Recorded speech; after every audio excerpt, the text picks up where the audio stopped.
All right, hello and welcome back to Balance Patch. Here we are in top 8 of the tournament of this League Cup. I am Jake Major, joined with... Keon Sion.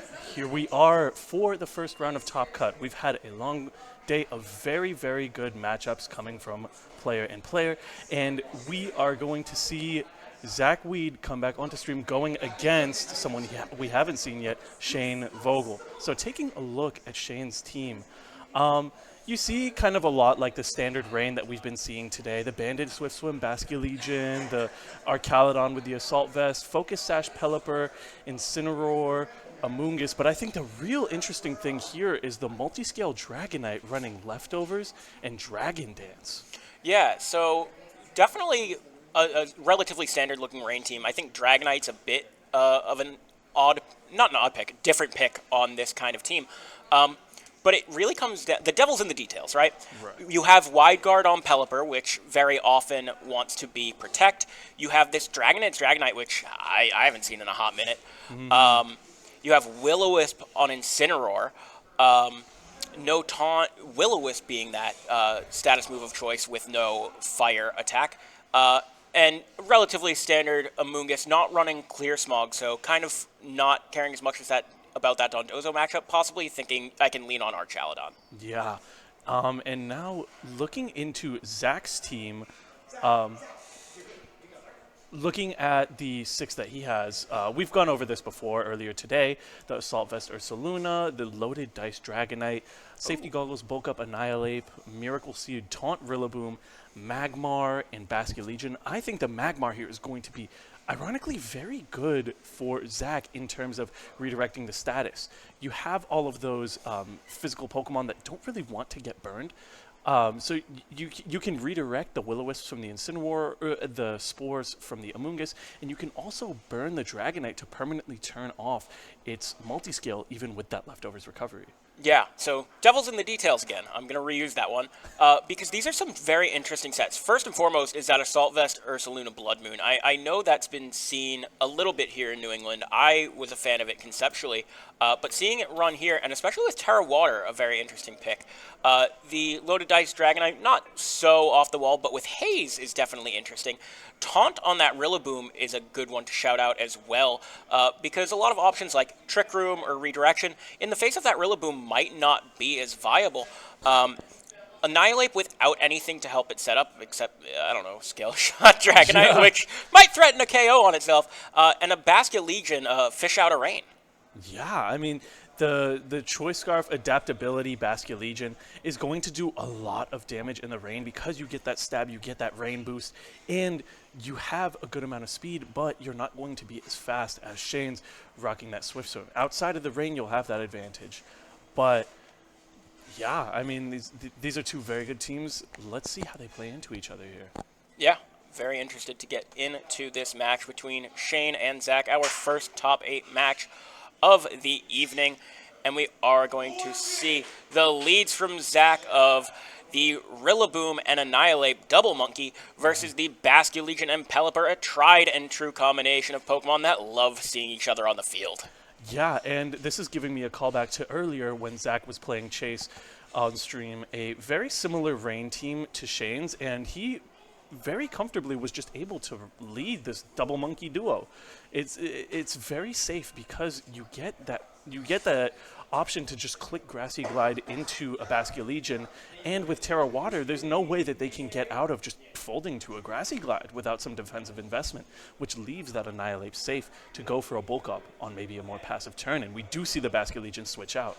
Yeah, so a great switch into here to the Archaludon, going to be able to soak up just about any damage that wants to come out from Zach and get stamina boost. But Zach not going into that slot at all, just saying, Basque Legion's not really threatening me, I'm threatening it, it wants to get off the field, and I'm safe to stop this Pelipper from doing whatever it wants, set up my Annihilate for the future, and get moving.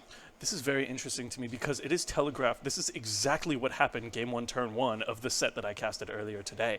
You know, you have the pressure of switching in that Archaludon and just soak up the defense boost that you get from the negligible damage from a quad-resisted Grassy Glide or a Fake Out.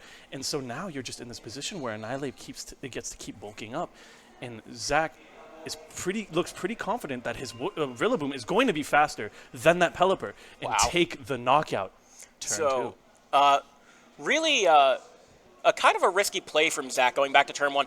That Pelipper is Terra Ghost on Shane's team. Had that just been a Terra Ghost and a Tailwind, Shane would be in a very advantageous position where he has the speed advantage. He has Hurricane to hit these Pokemon extremely hard, and not able to do much about it, you know?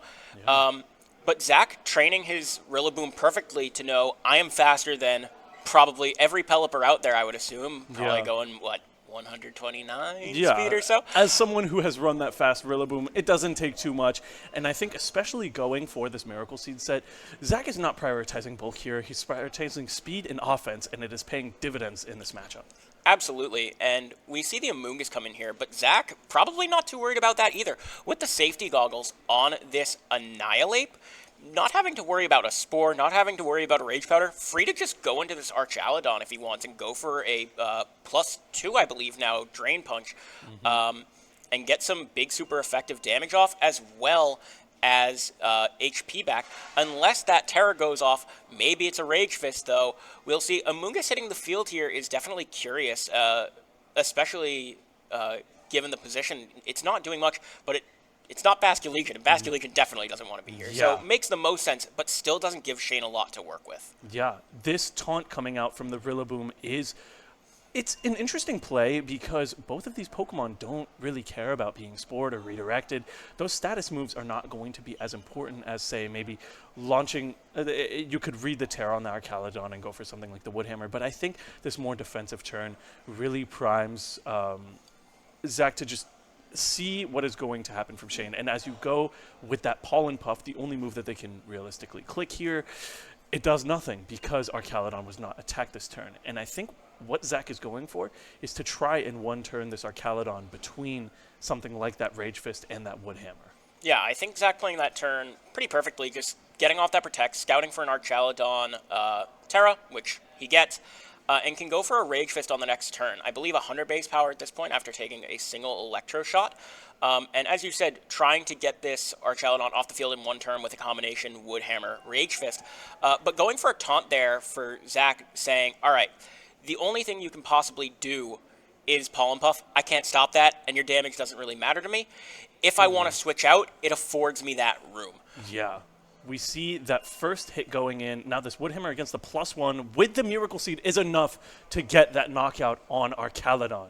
So the booms and the busts of Terra there. You know, not being able to go for a Drain Punch there, but being vulnerable to the Woodhammer, which was a quadruple resist before, is easily able to take out that Archaludon, even at the +1 defense from Stamina. And now Zach's in a really good spot where even if Grassy Terrain were to go down this turn, which it doesn't, he still has one turn left, I believe, he can just switch out that Rillaboom, and the Annihilate is pretty free to go for a Protect here and get the rain off the field. This is very interesting. I believe I saw Shane just lock into Rage Powder, but won't be relevant because of both the safety goggles and the Miracle Seed, unless something were to happen like the Rillaboom terastallizing out of that grass type, which it could have, but in this board state would not make much sense. We see the Annihilate going for that water terastallization, Amoonguss going for Rage Powder. I don't think it's going to save this poor Basculegion from a Grassy Glide, as Wow. it is a one-hit knockout. Yeah, thanks to that Miracle Seed. You know, Rillaboom, as much as it is an offensive powerhouse, without that Miracle Seed, I know that Basculegion is very, very bulky. Not sure if a Grassy Glide would have been able to KO without that Miracle Seed, but we're not in that position. We're not in that reality. Yeah. It has that Miracle Seed. It gets that KO. And the Terra Water here on the Annihilate, I'm not sure if I agree with, all things considered. It worked out just fine. The Grassy Glide was able to pick up the KO. But more likely, the Basculegion was going for a last respects there, which didn't really...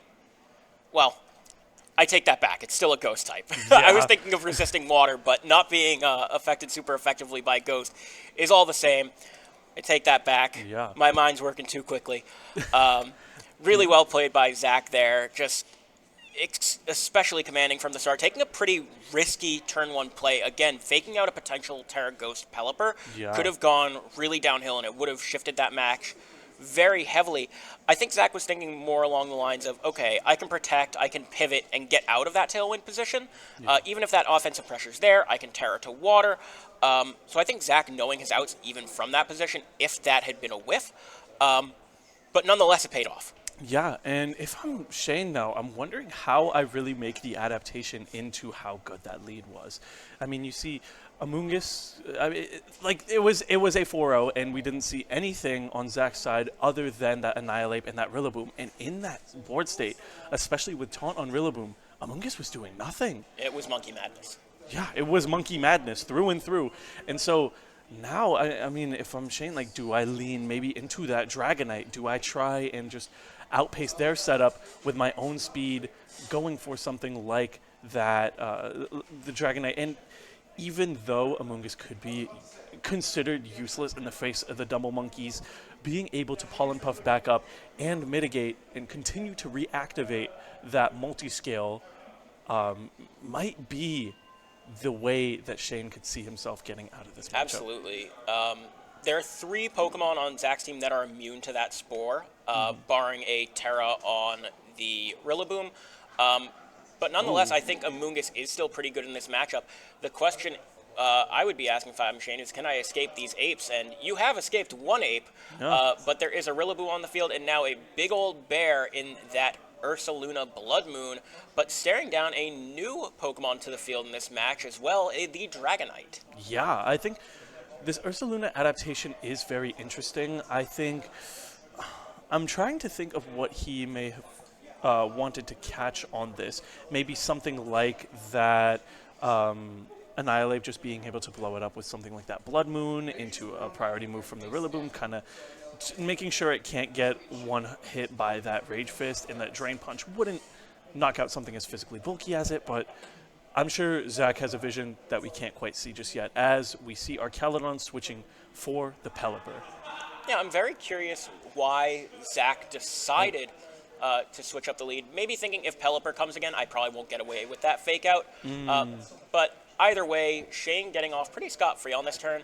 The fake out going into Dragonite is almost fully mitigated by the leftovers, but crucially isn't. So it's 1 HP off, so multi-scale will not be back in play for this turn. Yeah, precisely what I was about to say. Dragonite 1 HP off from max HP, which in most cases doesn't matter, but when your ability is reliant on that, very, very crucial to be able to get KOs. As Vacuum Wave goes into Pelipper here, breaking that Focus Sash before it can move, Woodhammer going into the Pelipper is going to be enough for the 1-hit KO, or the 2-hit KO, I should say, and prevent any Trick Room or Tailwind from Pelipper. Yeah, the no 1-2 Trick Room punch. Tailwinds. And so we see Dragonite going for this Dragon Dance, but, you know, always already losing that, not having that option for the speed control, and instead having to be more reliant on Dragonite to outspeed everything. It seems good at first glance, but then you think of Dragonite's coverage. You know, you have that extreme speed and that stomping tantrum.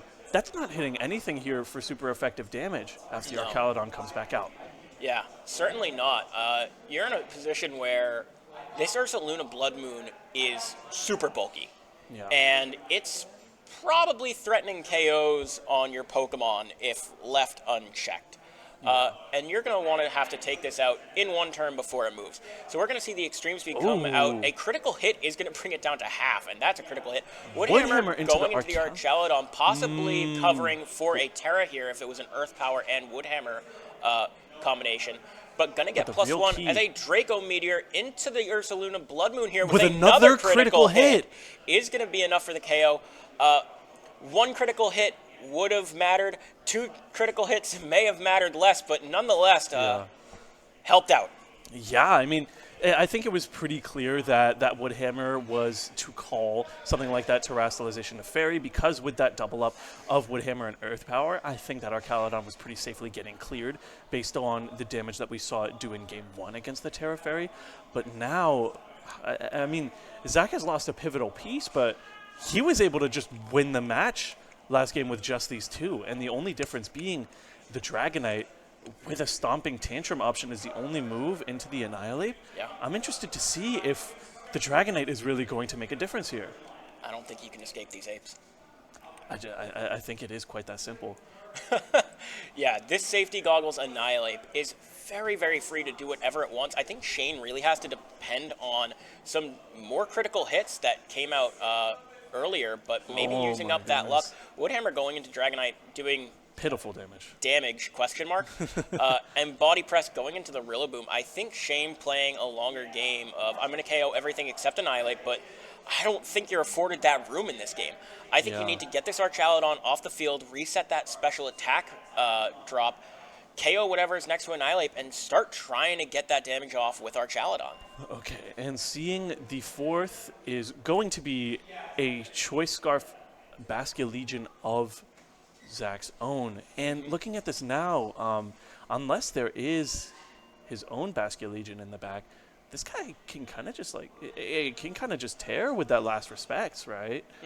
But you don't really want to lock into that here. You could do it. I mean, the thing is, the Terrassalization has not been yet used on the Dragonite, and it has that option of the Terra Normal. So if you are to lock into something like that with only 2 Pokemon left, then Shane can pretty easily exploit that by just targeting down the Annihilate. Being that this Archaludon is -2, no sort of Electroshock can try to pick up the KO here on Zach the calling. Basculegion. But at +2 defense and now +3, able to survive that double up of Last Respects and Drain Punch, as an Electroshot is going to come out, boost that Archaludon up to what is now -1. Probably still not going to get the KO on this Basculegion if that is the target, which it is. And we will see it. see if it's enough. Yeah, Not just about even half. close. Wow. I Yeah. think Shane really had to play to this Archaludon. You know, nothing on the physical end is going to take out this Annihilate. You need to reset the drops on your Archaludon. Even if you brought a Mungus in that turn to be a sacrificial lamb, you would have been in a pretty good spot with Archaludon in this next turn. But now I don't think Shane really has the gas in the tank to do it. Yeah, and the thing here with Shane's board state now is you have that option of the Terra Normal, and you can pretty safely click it knowing that even if they read it with something like the Drain Punch from the Annihilate, you just got your multi-scale back up. And so you are able to tank whatever hit gets thrown at you, even through the bulk ups, and just go for this damage now. Yeah, so a Terra Normal here, knowing that Zach is stuck in with Last Respects on the Basculegion. That's not going to be able to hit the Dragonite, which would be great and all if the Dragonite would be able to take out Annihilate. Stomping Interesting. Tantrum here, going Into the Basculegion, but the Basculegion could not have hit the Dragonite at this point. That spells something very interesting for Shane here. Yeah, the interesting thing being probably a lost game at this point. Amoonguss can only throw out Pollen Puff. Which is interesting because, well... It's 4 times resisted. Okay, well... Okay. I think we might be pulling a Keon and not quite reading our team sheets. No, that's fine. I But- mean, it happens. It happens to the best of us. It Had does happen there- in Top Cut. I've been there. Had there have been a Clear Smog, maybe I could have seen something going Yeah. by, but with 2 bulk ups up, you really have to depend on these Stomping Tantrums getting critical hits, and even 1 critical hit's not going to be enough, especially considering the fact that we're just going to see a Drain Punch into this Terra Normal. Oh Dragonite. my We do see gosh. the critical hit, but a Drain Punch is going to almost get that that KO much damage. and, crucially, get all this HP back. Yeah, and- Unless we see 2 critical hits in a row, I don't see a way for Shane to win this. Yeah, because even with the Dragonite getting that health back, it doesn't have multi-scale back intact, and you No, need sir. so many protect turns in order to get back with just those leftovers. And as you can't redirect any of those hits with the Amoonguss, this could very well spell defeat for Shane. We'll see if the critical hit comes out here. It does not. We are going to see the Drain Punch go into the Dragonite, knock out that get Dragonite. that knockout finally, and There we see Screamtail. the Amoonguss, the little Amoonguss that sadly will Could not not. be able to, with 4 times resistance on this Annihilate and powering up every single time it gets hit by this Pollen Puff. Not going to be enough. Shane is going to keep trying to go at it with You his just need little 10 crits. mushroom, but Rage Fist from this Annihilate is going to do a ton to this Amoonguss, and by a ton I mean 220 hit points of damage, Oh my all of goodness. this Amoonguss's HP, and that is going to be game and set 2-0 to Zach. Yeah, what a set. You know, even I think Zach kind of just game two kind of mind gamed his opponent in Shane. You know, having all of that pressure with the bulk up Annihilate and just kind of, I guess Shane's play just got like very scared towards the end of the game. You know, being pressured by that Basque Legion when in reality it couldn't threaten that Dragon Knight. So what was it all for? You know, if nothing else, like you could just sleep it with the Amoonguss. So I think the main fault was just letting Annihilate get to that position. But Zach made that Mon look so strong. Yeah, I think the crucial thing that we saw from Shane is a bit of mismanagement. Yeah. And it's easy to mismanage when you're in the heat of a Pokemon battle. But the mismanagement being that you have an Annihilate that's powering up, you have one thing that can circumvent that other than critical hits, and that's a special attacker. You need to get your Archaludon in a position where it's able to pick up the KOs on the Annihilate. And by using Draco Meteor earlier, yes, he got the KO, but it was short-sighted. He Yeah. wasn't able to cycle it back out with Rain Up to get those Electro Shots up, do enough damage to the Annihilate later, and also didn't bring something like Basque Legion, which could threaten a lot of damage, but bringing a Moongus, which we know got him no mileage in that game one. Yes, Yeah. it was able to pollen puff something up, and that would be great had he had the offensive pressure for it. Yeah. But he just didn't have the gas in the tank, and Zach was able to come out on top with that Annihilate wearing its trusty safety goggles. Yeah, I think a couple more defensive plays between that Archaludon and Amoonguss might have definitely made a difference game two, but very well played sets from both of our players, and we will be back very shortly for top 4 of the Balance Patch November Cup.